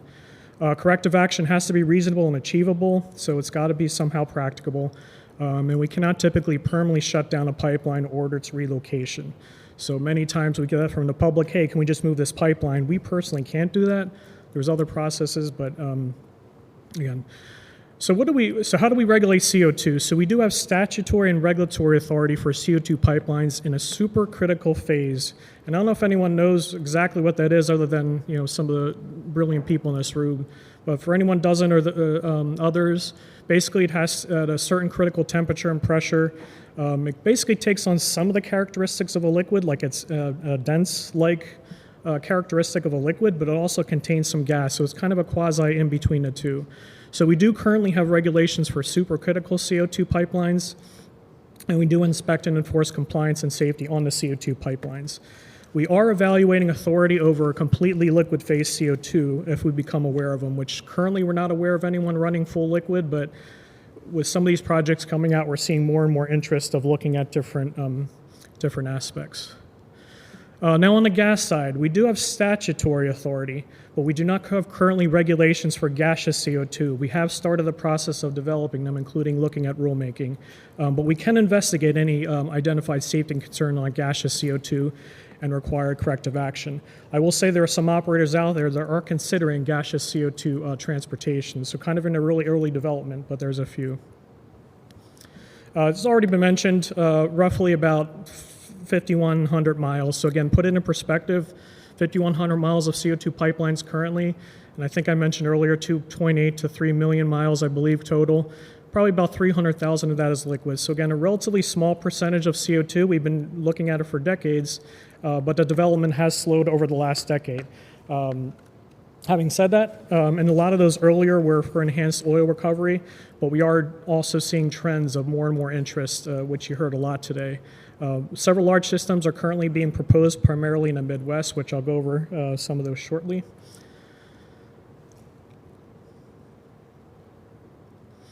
And this just looks at where the CO2 pipelines are currently in the U.S. Again, not too many throughout there, but again, we anticipate this will be changing.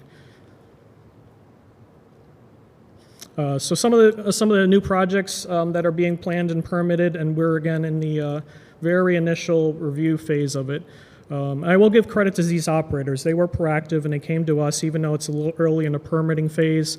They even have, some of these haven't even gone through the full steps of officially notifying us from, there's all requirements they have to do, setting up an operator ID, give construction notification, things like that. But one of them is Summit Carbon Solutions.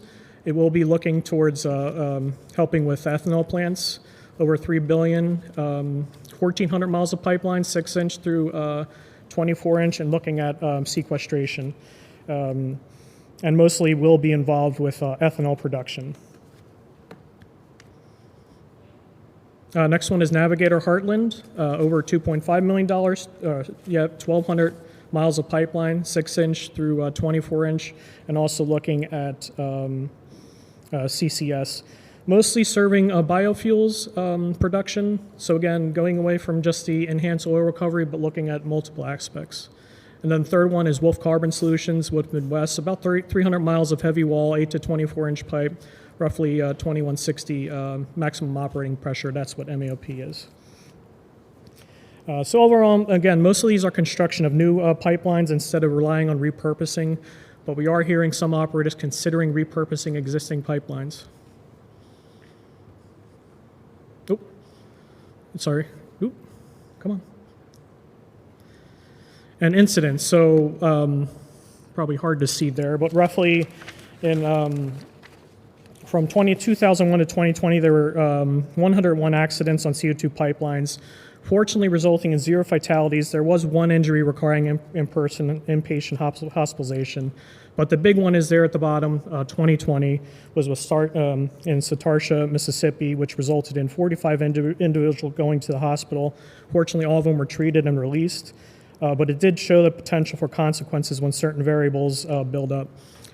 We do anticipate in the coming days the failure investigation report will be coming out. Also with a press release, there will be an advisory bulletin coming out. At a high level, some lessons learned of that, and the operator has already seen some of this, but breakdown in just notification of the incident itself, breakdown and having good procedures, particularly the emergency response side, and notifying the public. So some of those breakdown and communication issues that we sometimes see with all pipelines has come out. But again, you'll see more information in the failure investigation report. So I think the punchline is, we've regulated CO2 pipelines for quite a while and expect to see a lot more. The overall safety record of CO2 is good, but even one injury is too many. And although some of the injuries, particularly with Satarsha, were limited to individuals who briefly passed out from breathing heightened concentrations of CO2, when some of these happen, it could have been much, much worse. Which is why we're undertaking major effort to learn from the incident, strengthening protections directly with the company. I mentioned the advisory bulletin. Some of this will carry over. If you haven't seen, CEQ put out some guidance on CCUS earlier this year. So we're going to build off some of that. We'll have an advisory bulletin. You'll see the failure investigation report. We've got some ongoing R&D. And all the overall intent is to make pipelines safer. So thank you very much.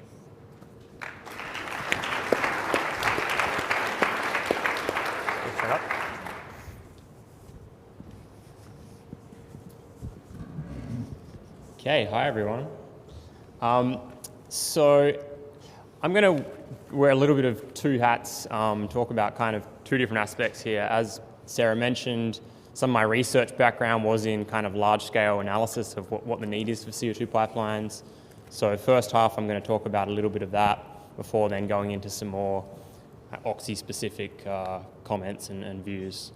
So to start out, here's the map that everyone's now seen many times, and Max just showed, of the existing CO2 pipelines in the United States. And so those pipelines are in the orange lines there, also showing here the areas of best CO2 storage geology and areas, and in the grey circles, large point source emitters in the US today. And we can see while there is 5,000 miles of existing pipelines, it's not enough to have the reach we need to get the majority of emissions to geologic storage. And so there is a big need for additional CO2 pipelines to enable the scale up of CCUS. There's a few reasons why CO2 pipelines are really important. The obvious one that I just mentioned is getting CO2 from more regions to where it can be geologically stored.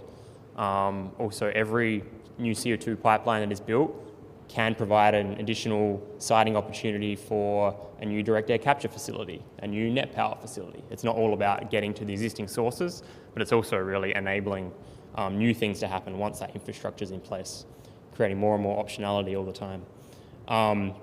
Pipelines are really important for realizing economies of scale in the CCUS carbon management system. Transport and storage of CO2 have very large economies of scale. The more CO2 we can aggregate, the lower system costs can be. And finally, they're obviously very important for connectivity. This is how we actually create a real carbon management market where in that market there's a lot lower investment risk, which means a lot lower financing costs, and this is really important to getting to a functional real industry. In an interconnected system, a capture facility can have multiple options of where that CO2 can go. That really lowers risk to a project. A utilization company or a sequestration project also has multiple options of where CO2 can come from. Again, lowering risk, enabling more types of business models, etc. So there's a number of reasons why this infrastructure is really a critical backbone enabler to actually creating a real market industry and scaling up carbon management. Okay, so there has been some good analysis done in the last several years about what does a system look like that we need to get to in line with what carbon management has to play in terms of a role for mid-century decarbonisation. So this particular one is from the Princeton Net Zero America study, which many of you may be aware of. If you're not, you should check it out. It's a great, probably the most granular analysis at what actually needs to be built out to get the United States to net zero. This is just part of it, the carbon management part. Basically what they have here is something like 100,000 kilometres of pipelines, which is around 60,000 miles of CO2 pipelines in 2050 to enable the role you've got nearly a gigaton of CO2 going through per year going through that network, and that's the role that carbon management would play. Another analysis, Matt showed this earlier, a great analysis done by the Great Plains Institute, different methodology than the Princeton study. This came up with around 30,000 miles of pipeline need for mid-century build out, but a difference here, this is only focusing on the center of the country. So they're actually, if you thought about a whole country equivalent, pretty consistent numbers, 30,000 miles, 60,000 miles of CO2 pipelines that we might need. There may be additional kind of, small feeder pipelines, etc., but this would be the bulk of the main pipelines. So putting that in context, which I think is important, and Max mentioned a number even bigger than this just earlier, there's nearly 2 million miles of oil and gas pipelines in the United States today.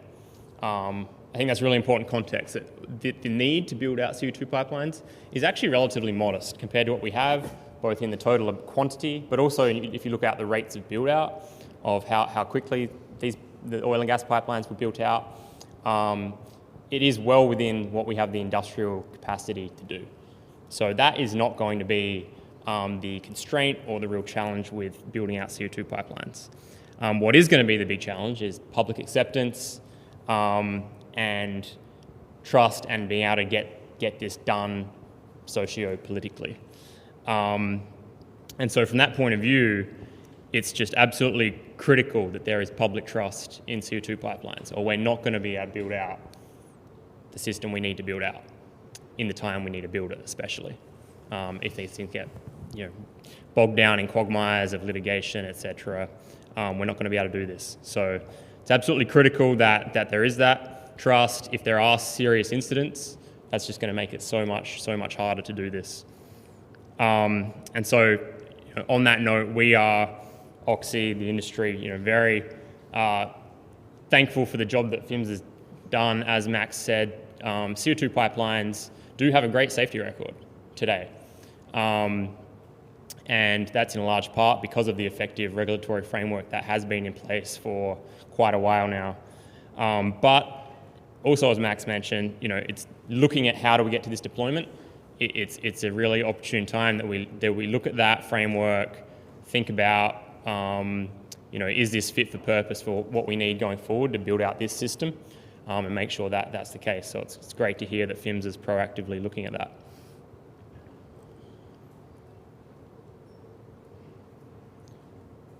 Okay, I'll dive now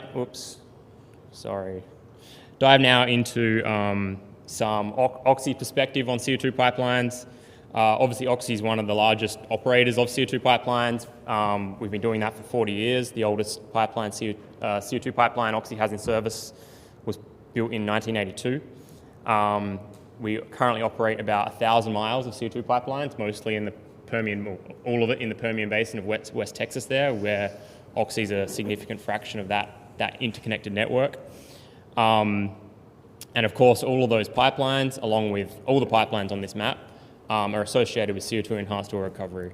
That's what has built out this system, and especially in regions like the Gulf Coast, provides a great building block that's already there to come in and do dedicated storage projects now. So as we look forward at deployment and what Oxy expects in terms of our involvement in CO2 pipeline build out, as I said, in the past, all of our pipelines are CO2 EOR pipelines today. In going forward, we only expect that to be dedicated sequestration for new pipelines for dedicated sequestration projects. We don't anticipate any significant new CO2 EOR pipeline build-outs in the near future. And as we look at how we're going to start building out pipelines for dedicated sequestration, a little bit inherent in what I said at the start, we have this kind of chicken and egg challenge of until pipelines exist, it's hard for all the capture projects that would use those pipelines to go ahead. It's hard for the sequestration projects to go ahead. But then the pipelines must exist for those projects to go ahead. And so you have that chicken and egg. And for that reason, we really see that the initial deployment we see happening is going to follow more of a hub model, where we do have concentrated areas of sources that are not too far away from CO2 storage opportunities, where it's easier to put that together and get over that chicken and egg. And so we have several of those areas around the country where we're working on developing those hubs. And so I think what we imagine seeing is some little hubs popping up all over this map, and it will be kind of later in time that we start seeing those large pipelines on those maps start to connect the pieces up on those smaller hubs. I should note, with the exception that in the Midwest, with the ethanol-based pipelines that Max mentioned, just because of the distances between sources, you have to do long-distance pipelines to start with. But in other regions of the country, maybe we won't see that in the near term. As we go about developing that, there's a very strong, for multiple reasons, very strong focus on using existing rights-of-way for those pipelines. Our general model is we'll be teaming up with partners who are existing pipeline companies in the regions that we're looking to operate, and they have the existing rights-of-way, they have their existing pipelines. That's the way we can facilitate this in the most low-friction way and fastest way. Okay, so finally, I just want to touch on safety. As I mentioned, it's very important. Just want to talk a little bit about how Oxy sees safety and how we've gone about it. So, without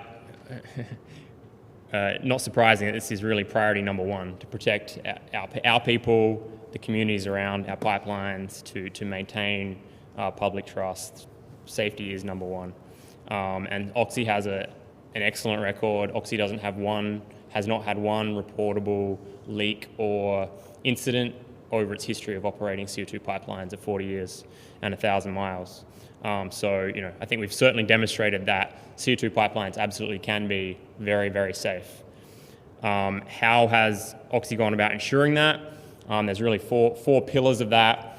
The first is integrity management of the pipelines, making sure that they are good, strong, and we are not getting breaks, etc. Strong corrosion control programs, mechanical integrity programs, regular maintenance, etc. The second pillar is specifications on the CO2 that goes into the pipelines.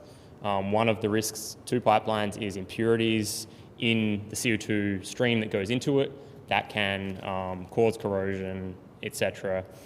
So we have very tight specifications on what the CO2 can be going into the pipelines. It's monitored very frequently, and if there's any problems, that gets shut down. It's extremely important, not only protecting the pipeline, but also the reservoirs that CO2 will then go and be injected into. There can be problems there as well. Third pillar is monitoring. Extremely important. We have 24-hour monitoring, a control center that is always watching these pipelines at all times. Weekly patrol surveys of every mile of pipeline. Constant pressure monitoring, obviously. And what I always think is cool when the engineers explain it to me is an instantaneous mass balance system where every bit of CO2 that goes into the network is metered. We know how much mass goes in, and we know how much mass is going out. And if there's any other separation in that, and you've got unaccounted mass, alarm bells are going off straight away. You've got to find out where that mass of CO2 went. Fourth pillar, public awareness. Of course, Max spoke to that. We hold annual public meetings in every region and every buffer zone around the pipelines, every county. Oxy conducts training to make sure people in those areas know who the contacts are. If something goes wrong, they know what they're training first responders in those regions, so they know what to do if something does go wrong. Mailers to anyone within those regions so they are aware the pipelines are there. If any new excavating companies start in the region, there's an automatic system that does an alert. We go to that excavation company to make sure they're aware of CO2 pipelines in the area. Things like this. I'll also say though, I think that's a really impressive system, but this is in line with what the PHMSA regulations are and in line with standard industry practice on this. So I think that's all I really have to say, and just conclude with summary, I guess, is that we really need CO2 pipelines to be able to scale carbon management to where it needs to go for the climate. And they're really important, and we can and we must ensure that they are safe and there's public trust in them. Thank you.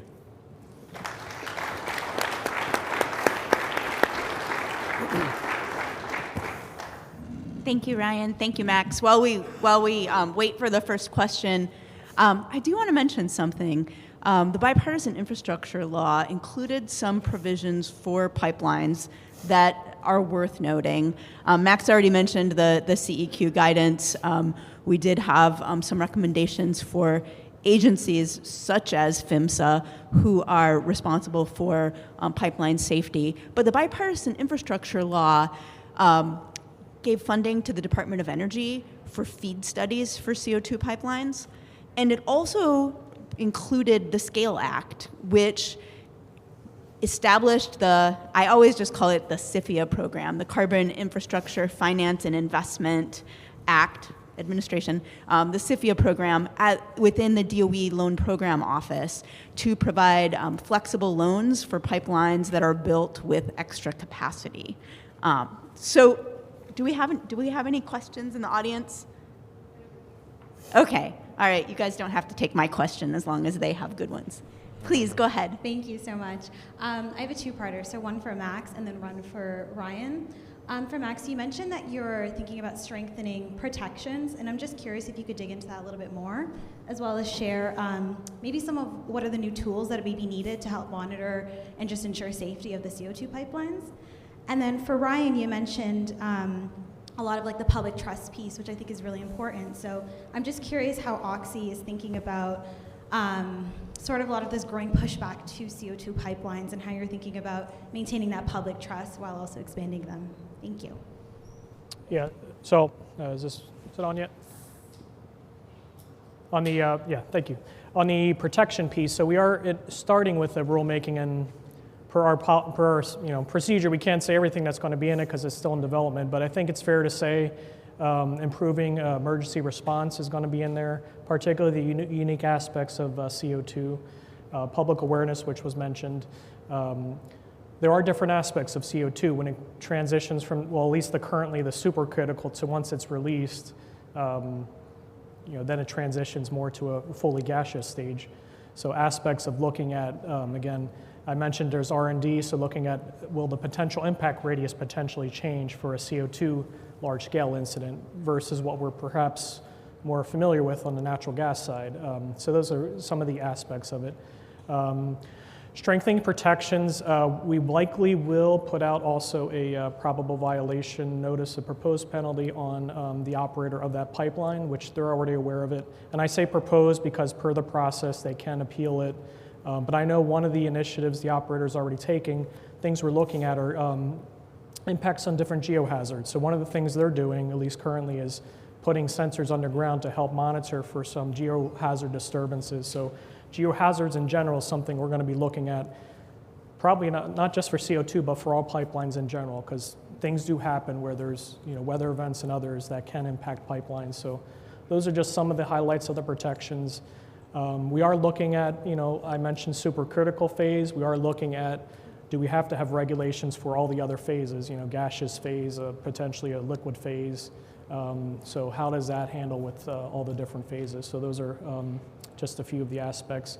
And then strengthening, we already have in the current regulations, but looking at a fracture control plan. So the concern is with the CO2 release, is there a chance you can have a running fracture that can go, depending on, as you have those phase changes, it could have temperature changes, things like that, could that create additional issues on the pipeline. So trying to strengthen some of those aspects. So, sorry, that was the first part. You had a second part? I think that was for me. Oh, that was you. Okay, so yeah, those are some of it. Yeah. But in the coming days, you'll probably see a press release coming from us that'll highlight a lot of these where we're going to expand on more. So, and I think all these were also mentioned partly in the CEQ report on looking at geohazards and all those other aspects. Yep. So a question, what's Oxy going to do to help build, maintain public trust? So I think number one is keep our, number one starting point is have our house in order. As I mentioned, Oxy's got an exceptional safety record on CO2 pipelines. Keep doing that. Make sure we stay up with, as Max mentioned, whatever, there's always new innovative technologies to push that further and make sure we're up to date in doing that and maintaining our record on safety. That's the first thing. Secondly, I think as we go into this world of a scaling up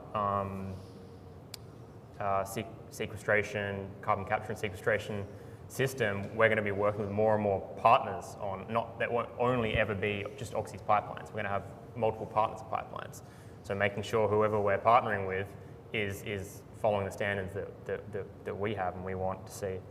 And I think finally is community engagement. You know, we fully recognize that that's going to be a huge part and challenge of deploying the sequestration hubs we want to deploy. And so we are putting together comprehensive community engagement plans and teams to make sure we get out in front on all of this as much as we can and have communities understand as we do this. Thank you. I need sunglasses. I see a hand over there. We have another question. Thanks so much. I'm sorry, I have a double header again. But my first question is, everything I've heard from experts to this point is that CO2 is just sparse in air, so there's not a big risk. And so I think there's a baseline question of, did we know this could happen? And it's a problematic question because if we knew, then we weren't being forthright about communicating the risks. And if we didn't know, then the scientific thesis is frightfully immature. So I'm curious what you see as the messaging point here in terms of the knowledge base. And I ask that not to be confrontational, but because people are going to ask me, so I want to steal your answer. Second question is, what other stuff do we need to do on top of all this to make sure that this is climate resilient? People are going to be asking questions about the climate hazard possibly factor in this, and I'm curious, like, what scenarios you're using in terms of climate change when you think about building out this infrastructure. Yeah, so I'll say we did know about it. We should have done something about it. If anyone doesn't know the history, there was a valley in Africa decades ago where there was a significant CO2 incident, and it was all based on where it was. So people thought, okay, probably released, but what happened, it went into a valley and it basically settled there, and a number of, impacts of cattle, individuals, things like that. And even Satarsha, people thought, and it was, in a more rural area, so they thought maybe it's not going to impact as much, but just based on where the actual location was and some of the geology around and things like that, what I mentioned, kind of the potential impact radius, there's a chance of, depending on the weather conditions, other aspects, it can go to areas where you're not even thinking about. And the big issue, and I think there is a confusion out there that people think it's lighter than air, but no, it is heavier than air, and it will settle. It will come out and generally and settle, and then it'll stay close to the ground, and eventually it'll dissipate out. Another thing is modeling, looking at both the public advocacy groups and even the operators are looking at better modeling. So some modeling we have look at plumes that go up into the air, liquids, is it going to spread out? But then the concern with CO2 is there a chance, particularly do you need more advanced modeling, not just the high level plumes, but looking at 3D type CFD modeling that will look at if you have structures in the area and things like that where it can potentially go around the structures and continue on. So those are some aspects. So I think our hope and desire as we all continue to learn from this, I think there is an industry shift from, okay, if this incident happened, it was clearly just a breakdown of what that operator did, but I think, at least what I've seen, all these operators, they are interested in seeing what did happen with that investigation report, and is there a chance that, can we all learn from something? So hopefully it doesn't repeat itself, so hopefully that answers some of the questions, yeah. And I think the second question is more in my lane of, what, with a changing climate, what do we need to do differently or design for? It's definitely important. I mean, in any engineering design, you have a certain climate hydrological conditions you're assuming. You have to assume that that won't be static over the life of the pipelines. The good thing about pipelines in the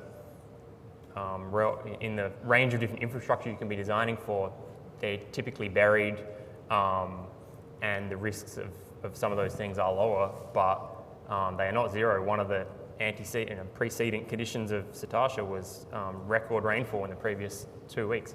We'll see what the report says, but maybe that played into it. So yeah, we need to be designing for that. And I know that I've had those conversations with Oxy engineers who are very aware of that, and we'll be doing that.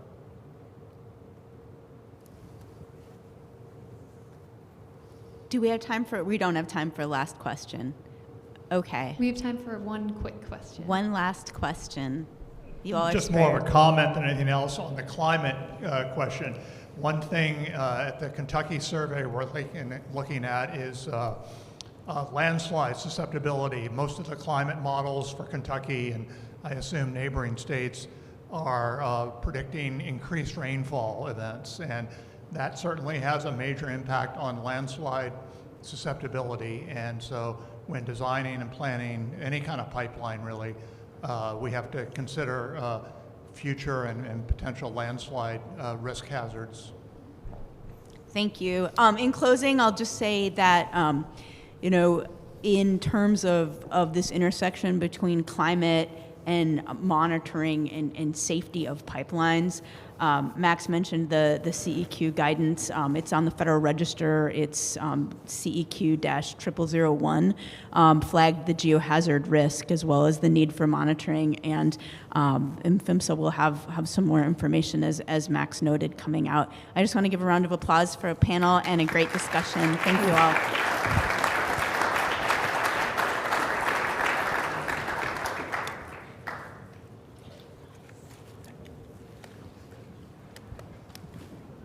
So it's time for our last break of the day. Let's come back here at about 10 after, so I'll give you 15 minutes for a break. And we'll talk about federal pore space, which is near and dear to my heart. So we'll see you in a bit. Thanks, Sarah. Right, it is bright. Can't see. Really want to I'm like, who's talking to me? Yeah. It's very, Hi. the good questions are always going Nice to to come meet you. from Brad and